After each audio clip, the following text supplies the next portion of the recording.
नमस्कार। अनादि विशेष में आप सभी का स्वागत है। मैं हूं आपके साथ कपिल मिश्रा और आज हम अनादि विशेष में बात करेंगे मोबाइल की कातिल लत की। जी हां, मोबाइल की लत और रील का जुनून जानलेवा साबित हो रहा है। मध्य प्रदेश में मंगलवार को बालाघाट इलाके में एक बच्चे ने अपनी मां की हत्या कर दी और पिता को इस कदर घायल कर दिया कि पिता आईसीयू में मौत से जूझ रहा है। मां बाप का कसूर यह था कि उन्होंने नीट की तैयारी कर रहे अपने इकलौते बेटे को फोन छोड़कर पढ़ाई करने को कहा था। इससे पहले सोशल मीडिया पर एक वीडियो वायरल हो रहा था। इस वीडियो में एक महिला अपने बेटे को मोबाइल से दूर रहने के लिए फटकार लगाती है। महिला बच्चे से फोन छीनकर दूर रख देती है और उसे पढ़ने के लिए बोलती है। बच्चा किताब लेकर पढ़ने बैठता है, लेकिन कुछ देर बाद वह उठता है और सामने रखे क्रिकेट बैट से अपनी मां के सिर पर हमला कर देता है। महिला जमीन पर गिर जाती है। इसके बाद बच्चा मोबाइल लेकर खेलने लगता है। ज्यादा खून बहने से महिला की इलाज के दौरान मौत हो जाती है। उधर उत्तराखंड के बागेश्वर के लखनी गांव में 13 वर्षीय किशोर को मां ने मोबाइल नहीं दिलाया तो उसने घर में ही फांसी का फंदा लगाकर मौत को गले लगा लिया। बिहार के नालंदा में बेटे ने मोबाइल के जुए की लत के कारण माता पिता की हत्या कर दी थी। ऐसी घटनाओं की बाढ़ सी आ गई है। आखिर इन घटनाओं का क्या कारण है, आज इसी मुद्दे पर चर्चा करेंगे। पहले आपको दिखाते हैं ये खास रिपोर्ट।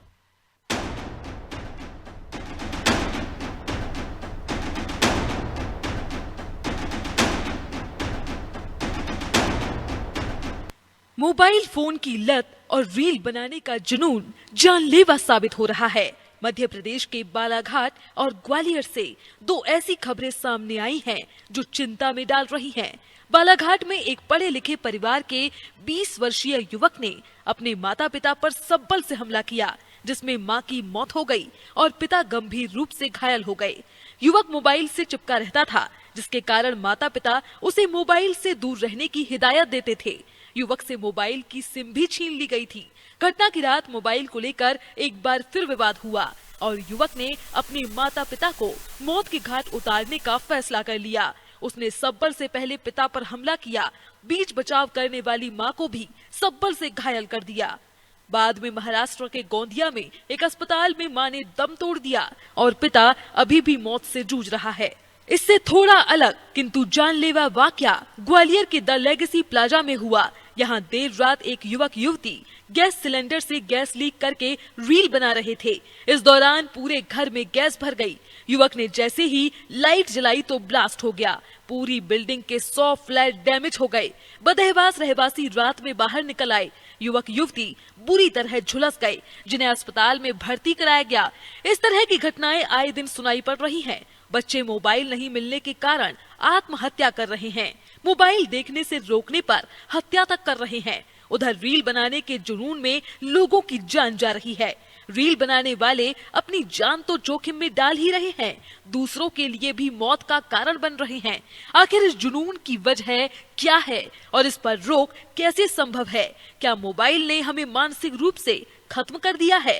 क्या मोबाइल का एडिक्शन अब ड्रग्स के एडिक्शन से ज्यादा खतरनाक हो गया है? इन सवालों के जवाब तलाशना बेहद जरूरी है।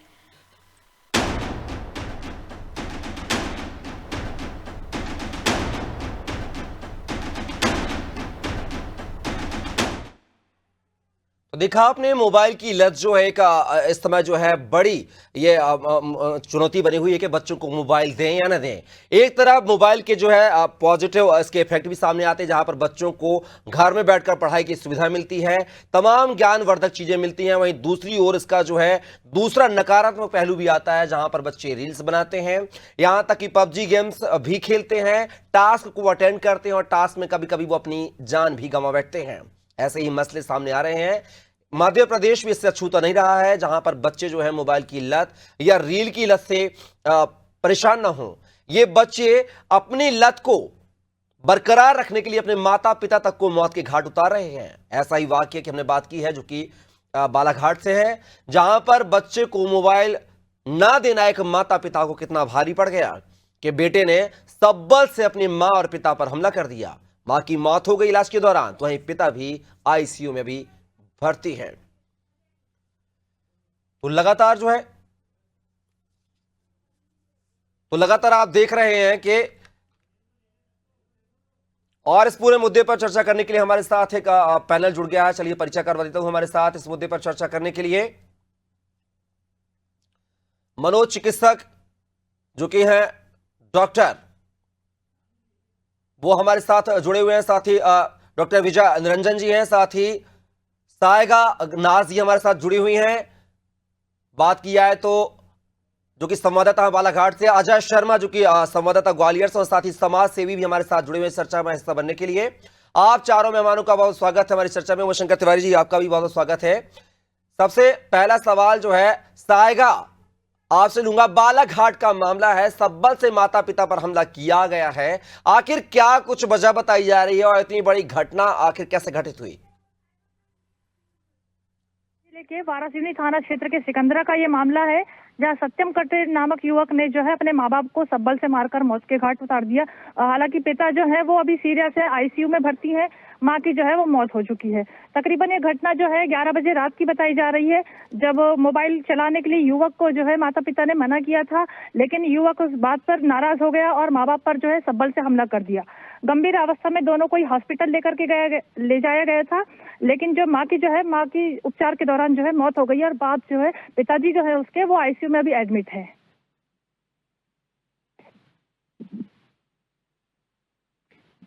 तो सुना आपने, यहाँ पर जो है बालाघाट की घटना है, जहां पर एक बच्चे ने जो है अपने माता पिता को जो है मौत के घाट उतारने की कोशिश की। हालांकि मां की मौत हो गई इलाज के दौरान। सीधा रुक करिए ग्वालियर से, पहले घटनाओं की हम बात कर लेते हैं। ग्वालियर से अजय शर्मा हमारे साथ, हमारे सहयोगी बने हुए हैं। अजय, रील की लत में गैस सिलेंडर का इस्तेमाल किया गया, उसी गैस सिलेंडर में जो है आगजनी हुई जिससे झुलस गए हैं। आखिर क्या कुछ पूरा घटनाक्रम था? ये तो बच्चे नहीं थे, बालिग लोग दिख रहे थे वीडियोज में।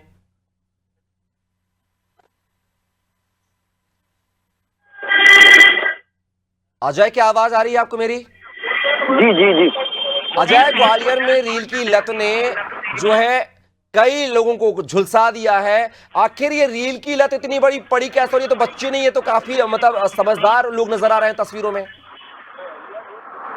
जी, मैं आपको बता दूं कि एलपीजी सिलेंडर से छेड़छाड़ कर महिला और उसके चचिया ससुर के खिलाफ पुलिस ने मामला दर्ज कर लिया है। जी, मैं आपको बता दूं कि गोले के मंदिर स्थित गैलेक्सी अपार्टमेंट का ये मामला है।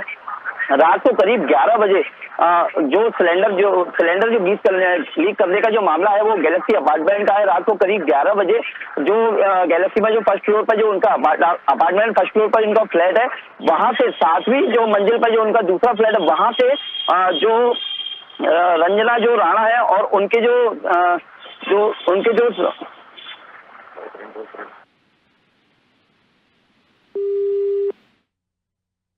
चलिए, तो देखा आपने जो है लगातार जो है इस पूरे मुद्दे पर चर्चा करेंगे। हमारे साथ मनोचिकित्सक भी जुड़े हुए हैं। डॉक्टर साहब, क्या कहेंगे जिस तरीके की लत जो बच्चों में सामने आ रही है, चाहे वो रील्स को लेकर हो, चाहे पबजी गेम्स को लेकर हो, तमाम इस प्रकार की चीजें हैं जो बच्चों को कहीं ना कहीं एडिक्शन की ओर खींच रही हैं। आखिर इसके लिए सबसे बड़ा जिम्मेदार कौन है? इस लापरवाही के लिए जिम्मेदार कौन, किसको माने? जी सर, आप सुन पा रहे हैं मुझे? जी बिल्कुल, आवाज आ रही है सर। जी जी। सो आपने एक बहुत अहम मुद्दा उठाया है आज के दिन। और जो ये मोबाइल एडिक्शन है या स्क्रीन एडिक्शन है, गेमिंग या इंटरनेट, आप सब कुछ को एक मान के कर लीजिए, ये एक बिहेवियरल एडिक्शन की श्रेणी में आता है। मतलब कि एक व्यवहारिक लत है जिसके कई कारण हैं। हम लोग इनके 3 प्रमुख कारण मान के चलते हैं। बायोलॉजिकल मतलब बॉडी से जुड़ा हुआ, साइकोलॉजिकल मतलब माइंड से जुड़ा हुआ, और सोशल मतलब सामाजिक कारण। सो एक बायोलॉजिकल, साइकोलॉजिकल और सोशल जब तीनों कारण मिलते हैं तो ये लत गहरी होती है। और ये लत बिल्कुल ही किसी अन्य नशे की लत की भांति व्यक्ति को प्रभावित करती है। तो बायोलॉजिकल कारण अगर हम समझें तो हमारे माइंड के अंदर एक डोपामिन नाम का रसायन होता है। जब हम कुछ भी जीवन में सफलता अर्जित करते हैं, खुश होते हैं, है ना, किसी चीज के कारण अच्छा लगता है, तो ये डोपामिन का स्राव होता है माइंड में, और जिस कारण हमें आनंद की अनुभूति होती है। तो जब हम लोग ये गेम्स वगैरह या इस तरीके के रील्स वगैरह चलाते हैं और माइंड को अच्छी अनुभूति होती है तो वो डोपामिन निकलता है।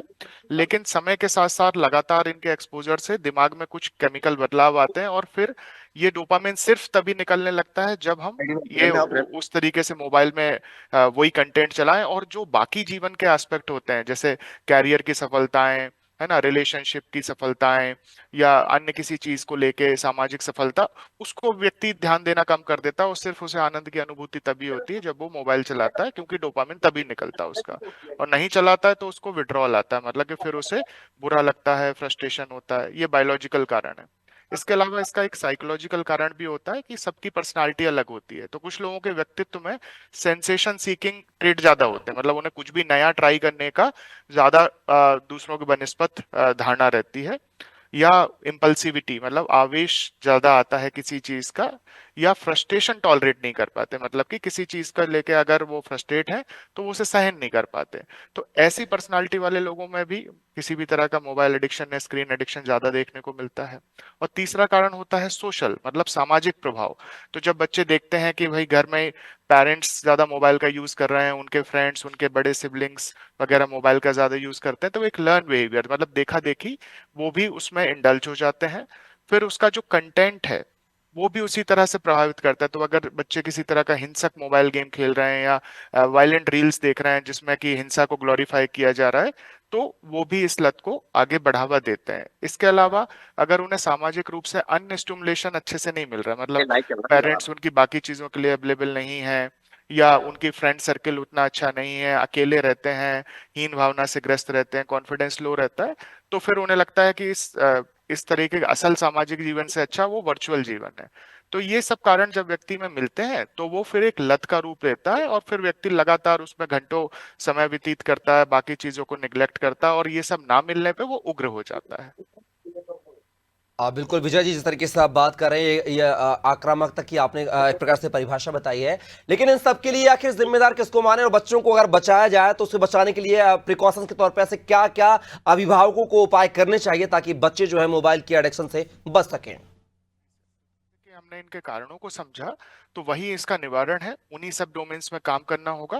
तो सोशल इसमें सबसे ज्यादा इंपॉर्टेंट है कि इसमें हमें बच्चों को वापस, देखिए अभी मोबाइल एक नेसेसरी इविल हो गया है, तो उसको कंप्लीटली एलिमिनेट तो नहीं किया जा सकता, लेकिन उसका स्क्रीन टाइम लिमिट करना एक बहुत इंपॉर्टेंट वो है। इसकी गाइडलाइंस रहती है कि छोटे बच्चों को तो बिल्कुल मोबाइल नहीं देना चाहिए 3 से 4 वर्ष तक, और उसके बाद के बच्चों को 1 से 2 घंटे का स्क्रीन टाइम परमिट किया जा सकता है, और वो भी लिंक्ड हो उनकी किसी गतिविधि के साथ में कि हाँ भाई आपने इतनी देर पढ़ाई कर ली तो फिर आपको इतने, चलो आधे घंटे आपको मोबाइल चलाने मिलेगा।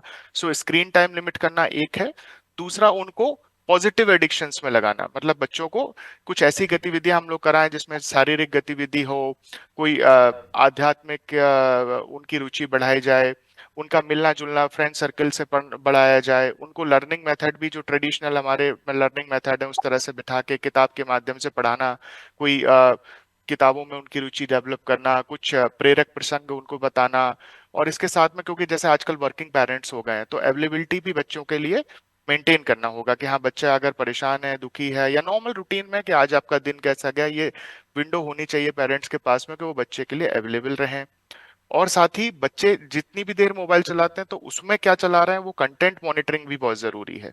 कि अगर ऐसा लग रहा है कि बच्चे किसी तरह के ऐसे गेम्स या रील्स चला रहे हैं जिनमें कोई हिंसक कंटेंट आ रहा है, किसी तरह का सेक्सुअल कंटेंट आ रहा है, या मान लीजिए उसमें कोई परचेज की सुविधा उपलब्ध है जिसमें वो पैसा खर्च कर सकते हैं, तो ये सब पेरेंटल कंट्रोल पेरेंट्स को इम्प्लीमेंट करने होंगे ताकि वो ये सब ना कर पाए। ये सब करते हुए भी अगर उन्हें लगता है कि नहीं बच्चे मोबाइल में ज्यादा इंडल्ज हो रहे हैं और वो ना मिलने पे वो उग्र हो रहे हैं या दुखी हो रहे हैं, तो फिर निश्चित तौर पर उन्हें किसी पेशेवर मनोवैज्ञानिक या मनोचिकित्सक से सलाह लेनी चाहिए, ताकि बच्चे की साइकोलॉजी और बायोलॉजी पे काम हो सके समय रहते, और वो डिसऑर्डर ना बनने पाए।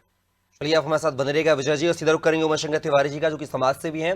तिवारी जी, क्या लगता है जिस तरीके के जो चीजें सामने आ रही हैं बच्चों के द्वारा मोबाइल को लेकर, रील्स को लेकर, गेमिंग को लेकर, जो है अपने माता पिता से ही वो लड़ने झगड़ने को तैयार रहते हैं, उन पर हमला करने के लिए तैयार रहते हैं, आखिर इसके लिए जिम्मेदार क्या माना जाए? सबसे प्रारंभ में गुरु माता पिता माना जाता है बच्चों के लिए, क्या माता पिता की गलती मानी जाए इसमें? क्योंकि बच्चे जब छोटे होते हैं, 1 साल के होते हैं, 1.5 साल के होते हैं, तो उनको खाना खिलाने के लिए मोबाइल का इस्तेमाल किया जाता है, वीडियो कार्टून दिखाए जाते हैं मोबाइल पे, वही एडिक्शन की शुरुआत जो घर से ही होती है। जी जी, नहीं, बहुत अच्छा विषय है और इस विषय पे जन जन को सोचने की जरूरत है। और मैं आपके माध्यम से ये बताना चाहता हूँ, जो आपने बोला सबसे पहले गुरु माता पिता, मैं उनको ही दोषी दूंगा, और समाज, है ना। और बच्चा जब छोटा होता है, चलिए वो जब समझने लगता है, उसके पहले ही बच्चे जो पैदा होते हैं आजकल उनको ही दिखाने लगे, वीडियो कॉलिंग वगैरह होती है, ये सब होता है, बच्चे को अच्छा लगता है। वो मुश्किल से 3-3, 4-4, 5-5 महीने के बच्चे को इस पे सामने लाते हैं और देखते हैं। फिर वो बच्चा धीरे धीरे जैसे ही थोड़ा सा होता है 8-9-10 महीने का, तो वो माँ बाप की पहली गलती मानता हूँ मैं उसमें। और जब बच्चे चिड़चिड़े हो जाते हैं, उन्हें अगर मोबाइल नहीं दिया जाता और रोते हैं, तो बच्चों को मनाने के लिए जो सबको मालूम है ये सब हो रहा है, लेकिन ये लत इतनी खतरनाक हो गई है कि इसके पीछे अपने पेरेंट्स की भी हत्या करने से और अपनी जान देने से पीछे नहीं हट रहे हैं हमारे बच्चे आजकल। आप देख रहे होंगे और लगातार पढ़ने को मिल रहा है कि बच्चे से मोबाइल लिया तो उसने जाके फांसी पे लटक गया। तो मोबाइल का इतना लती बना दिया है, और इस लत को अगर समाज ने नहीं बदला या उसकी एक हमने अभी शुरुआत अच्छे से नहीं करी, तो इसके परिणाम बहुत घातक होंगे। मार्टिन कूपर जिन्होंने मोबाइल के जनक है, उन्होंने भी कहा था, बनाने के बाद बोला था कि मोबाइल से दूर रहें। देखिए इससे क्या है, बहुत सारे नुकसान तो बच्चों के हो रहे हैं, बड़ों को भी हो रहे हैं। पुरुषों में भी, युवाओं में शुक्राणुओं की क्षमता घट रही है, वो बच्चा पैदा करने लायक ही नहीं बचेंगे अगर ऐसी मोबाइल चलाते रहे। और कहीं ना कहीं इससे बीमारी बढ़ रही है। करोड़ों बच्चों को आंखों की रोशनी बहुत कम समय में चली जाएगी। अभी बच्चे कान में लगाए रहते हैं तो सुनने की क्षमता प्रभावित हो रही है। तो ये सारी चीजें, जितने नुकसान है किसके हो रहे हैं, बच्चों के हो रहे हैं, और यही बच्चे हमारे देश का भविष्य है, युवा है। तो ये क्या कुछ करेंगे, अभी हम देखते हैं चौराहे पे जाते हैं, पुलिस वाले हों, आरक्षक हों या सिपाही हों या अधिकारी हों, वो अपने मोबाइल में इतने व्यस्त रहते हैं, बगल से कोई सी भी गाड़ी चली जाए उन्हें कोई फर्क नहीं पड़ता। तो ऐसा बच्चों को दोष नहीं दिया जा सकता, जो समझदार लोग हैं वो भी ये कर रहे हैं। मोबाइल बहुत अच्छा है, लेकिन इसका समय पर सही सदुपयोग किया जाए, क्योंकि बंदर के हाथ में उस तरह दे देना तो घातक होता है। वही उस तरह अगर किसी सैलून की दुकान पे, तो वो एक काम में आता है। उसी प्रकार से समाज को सोचने की जरूरत है, और बच्चों के भविष्य के लिए जो माताएं अपने बच्चों की, संतान की खुशी के लिए व्रत रखती हैं, बच्चे की लंबी जिंदगी, स्वस्थ रहने के लिए, उन माताओं से मेरा निवेदन है कि बच्चों की खुशी के लिए व्रत के साथ साथ मोबाइल से दूर रखें बच्चों को। नहीं वो आगे चल के बच्चों की खुशियां सब खतरनाक स्थिति में पहुंच जाएंगी, और बच्चों को कैंसर और खतरनाक बीमारी भी हो रही है। बहुत सारे और रोग भी जो हमारे समय समय पे विशेषज्ञ डॉक्टर बताते रहते हैं, इस पे रिसर्च होती है, उन रिसर्च के जो परिणाम आ रहे हैं, तो इन परिणामों की चिंता कब करेंगे हम, जब बिल्कुल बच्चा नुकसान में पहुंच जाएगा। वो किसी भी घर का हो सकता है, मेरे घर का हो सकता है, किसी और के घर का हो सकता है। तो ये आदत हमें शुरू से बनाना पड़ेगी, बच्चों को उससे दूर रखें। और आजकल जो स्कूलों ने भी एक तिवारी जी, ऑनलाइन आपने क्लासेस कहा के नाम समाज पे, का जिक्र किया है। तिवारी जी, आपने समाज का, कि समाज की क्या अहम भूमिका होनी चाहिए। आप भी समाज सेवी हैं, क्या आपको लगता है कि समाज सेवियों को, समाज के लोगों को यूनिटी बनाकर जागरूक करने की आवश्यकता है समय समय पर बच्चों को? बिल्कुल कर रहे हैं सर। इस पे कम से कम 8 से 10 साल से हम अभियान चला रहे हैं, और बच्चों को कह रहे हैं। मैं अपने घर की बात बता दूं, मेरे बच्चों ने ग्रेजुएशन किया, इंजीनियर बने, लेकिन मैंने बच्चे का जब जॉब लग गया पूना में, तब जाके मोबाइल दिलाया था, उसको समझाया था मोबाइल के दुष्परिणाम। अब आप बताइए कि छोटे बच्चों की बात कर रहे हैं। मैं तो अपने बच्चे को और बेटे को एमकॉम कर लिया, तब मैंने उसे बताया था, मैंने जिद नहीं की थी, उनको कोई मारा नहीं था, उनको समझाया था कि अपन को भी पढ़ना है, आपको अगर कोई कंप्यूटर पे जानकारी लेना है तो आप वो ले आए, और ऑनलाइन उसमें कंप्यूटर पे देख लें, मोबाइल से दूर रहें। तो मोबाइल पे क्या है, ऐसी ऐसी चीजें आती हैं कि आदमी का मन लग ही जाता है, चाहे वो बच्चा हो या युवा हो या बुजुर्ग हो। तो आप देख रहे हैं कि इसने हमें एकांकी भी बना दिया है। घर में 3 लोग हैं, चाहे वो मेरा घर हो या और कोई के घर, आजकल 3 लोग जा रहे हैं, मिलने जा रहे हैं, लेकिन मोबाइल पे लग जाते हैं। कोई भी जरा सी चीज आती है तो इससे परिवार भी बिखर रहे हैं, तलाक भी, बहुत सारे केस जो मोबाइल के कारण हो रहे हैं। तो ऐसे ही नहीं कि बच्चे ही इसमें दोषी हैं, बड़े भी बहुत दोषी हैं, और पहले बड़े अपनी आदत बदलें। जैसे हम बिल्कुल, कहीं ना कहीं जब बड़ों को देखकर ये बच्चे चलते हैं, जब बड़े सुधरेंगे तो बच्चे अपने आप सुधर जाएंगे। सीधा सायमा का रुख करूंगा। सायमा, पूरी घटनाक्रम को लेकर आप बालाघाट में क्या स्थितियां हैं, क्या बालाघाट के जो समाज सेवी लोग हैं, अन्य लोग जो जिम्मेदार लोग हैं, क्या इसके लिए कोई मुहिम चलाएंगे इतने बड़े हादसा होने के बाद? सायमा, आपको आवाज आ रही मेरी? शायद जो संपर्क स्थापित नहीं हो पा रहा। सीधा अजय का रुख करेंगे। अजय, रील को लेकर ग्वालियर का हादसा हमने देखा है, अब ग्वालियर के रहवासियों के, ग्वालियर के समाज सेवियों की क्या कुछ प्रतिक्रिया निकल के सामने आ रही है? क्या बच्चों को जागरूक किया जाएगा, और किया जाएगा तो कैसे किया जाएगा, क्या मुहिम चलाई जाएगी इसके लिए? जी, मैं आपको बता दूं कि एलपीजी गैस को लीक करने के जो महिला है और उसके चचिया के खिलाफ पुलिस ने जो मामला दर्ज किया है, वही मैं आपको बता दूं कि लोगों की जो जान से खेलना और ज्वलनशील पदार्थ से छेड़छाड़ कर धारा के तहत पुलिस ने मामला दर्ज कर लिया है। मैं आपको बता दूं कि दरअसल गोला का मंदिर स्थित गैलेक्सी अपार्टमेंट का ये पूरा मामला है। जो महिला है रंजना राणा, उसका 7वीं जो गैलेक्सी अपार्टमेंट से 7वीं मंजिल पर जो उसका फ्लैट है, रील बनाने को लेकर जो उसके जो तृतीय सदस्य है अनिल राणा, वो सिलेंडर 7वीं मंजिल से कंधे पर रखकर सिलेंडर नीचे लेकर आए थे। ये पूरा जो मामला है वो सीसीटीवी कैमरे में कैद हुआ। उसके बाद जब रील जो बनाई गई तो उसके में करीब 25 बार गैस को लीक किया गया और गैस जो वहां से कॉरिडोर जो है वहां पर पूरी तरह से गैस वहां पर भर गई और उसको लेकर जब उन्होंने मोबाइल टॉर्च ऑन की, उसके बाद ये हादसा हुआ। ये पूरा हादसा सीसीटीवी कैमरे में कैद हो गया। दोनों की हालत अभी बहुत गंभीर है, अस्पताल में बताया जा रहा है कि दोनों की हालत बहुत गंभीर है। पुलिस ने जब जांच की, उनके मोबाइल को जब चेक किया तो उसमें पता चला करीब 25 से 30 बार उन्होंने गैस को लीक किया और ये रील बनाई। जी चलिए अजय बने रहिए हमारे साथ, सीधा रुख करूंगा। डॉक्टर हमारे साथ जुड़े हुए हैं लगातार। निरंजन जी, कम समय में चाहूंगा, चूंकि समय का अभाव है, ऐसे चूंकि तिवारी जी ने भी जो है माता पिता को जिम्मेदार ठहराया है, क्योंकि माता पिता क्या अपने काम में व्यस्त होकर बच्चों को मोबाइल पकड़ा देते हैं और अपने काम में बिजी हो जाते हैं, चाहे माँ किचन का काम करें या फिर पिता ऑफिस का काम करें। तो ऐसे माता पिता को क्या सीख देंगे कि बच्चों को इंटरटेन करा रहा है? तो पहले जो पारंपरिक गेम हुआ करते थे, छोटे बच्चे खेला करते थे, वो अब नदारत हो गए हैं, ट्रेडिशनल गेम है। आजकल डिजिटल गेम चल गए हैं मोबाइल पे। माता पिता अपने आप को बच्चों से मतलब ताकि बच्चे परेशान न करें, उनके हाथ में मोबाइल थमा देते हैं। ऐसे माता पिता को क्या सीख देना चाहेंगे एक डॉक्टर होने के नाते? तो ये बिल्कुल जैसे तिवारी जी ने मेंशन किया अभी, बिल्कुल मैं इससे सहमत हूँ कि अगर अपन बहुत अर्ली एक्सपोजर मोबाइल का देते हैं तो शुरुआत वहीं से इस लत की हो सकती है। और स्क्रीन अपने आप में एडिक्टिव होती है, मतलब कि कंटेंट क्या है वो एक तरफ है, लेकिन जो स्क्रीन है उसका जो इंटरेक्टिव प्लेटफॉर्म है कि हाँ भाई आपने बटन दबाया तो कोई आइकॉन खुलता है, तो बहुत छोटे बच्चे, बिल्कुल कुछ महीनों के बच्चे भी उस इंटरेक्टिवनेस से अट्रैक्ट होते हैं कि हाँ भाई इसमें अलग अलग तरह की लाइट जल रही है, इसको खोला बंद किया जा सकता है, वो इसको एंजॉय करते हैं, उससे अट्रैक्ट होते हैं। सो यहीं पर इसीलिए गाइडलाइंस के अनुसार इतने शुरुआती फेजेस जी। में बच्चों को बिल्कुल भी मोबाइल एक्सपोजर नहीं देना चाहिए हम्म। और उसकी जगह हम कुछ भी उनको है ना समय देना पड़ेगा, है ना, भले ही जो हमारे पारंपरिक खेल हो गए या कुछ आजकल भी अगर खोजा जाए, ऐसी बात नहीं है, अगर खोजा जाए तो बहुत अच्छे इंटरेक्टिव टॉयज उपलब्ध रहते हैं मार्केट में जो सेंसरी प्ले के लिए उपलब्ध रहते हैं। जी। वुडन गेम, वो बहुत छोटे लकड़ी के खिलौने हो सकते हैं, कुछ इंटरेक्टिव टॉयज हो सकते हैं, तो वो अगर हम लोग उसमें बच्चों को लगाते हैं तो लग जी। जाते हैं, है ना। तो मोबाइल एक शॉर्टकट है, वो शॉर्टकट लिया जाता है तो पहले इजी पड़ता है पेरेंट्स के लिए, लेकिन उसके दूरगामी दुष्परिणाम होते हैं। बिल्कुल गंभीर परिणाम तो सामने आते हैं। जी चलिए जी निरंजन जी, आप हमारे चर्चा का हिस्सा बने, साथ ही उमेश शंकर तिवारी जी, आप साथ ही सायमा और अजय शर्मा, आपका भी बहुत शुक्रिया इस चर्चा में हिस्सा बनने के लिए। तो देखा आपने, मोबाइल की लत जो है कहीं ना कहीं वो बच्चों को जो है घटनाओं की ओर रुख कर रही है, और मेरा और अनादि टीवी का यही अपील है, आप सभी से यही अपील है कि अपने बच्चों को मोबाइल की जो स्क्रीन से दूर रखें। आप अगर बच्चों को मनोरंजन के लिए जो है पारंपरिक गेम, ट्रेडिशनल गेम या टॉयज का उपयोग करें तो वो ज्यादा सही होगा। इसके दूरगामी परिणाम जो है सुखद आएंगे। फिलहाल की इस चर्चा में हमारे पास बस इतना ही। आप बन रही अनादि टीवी के साथ। नमस्कार।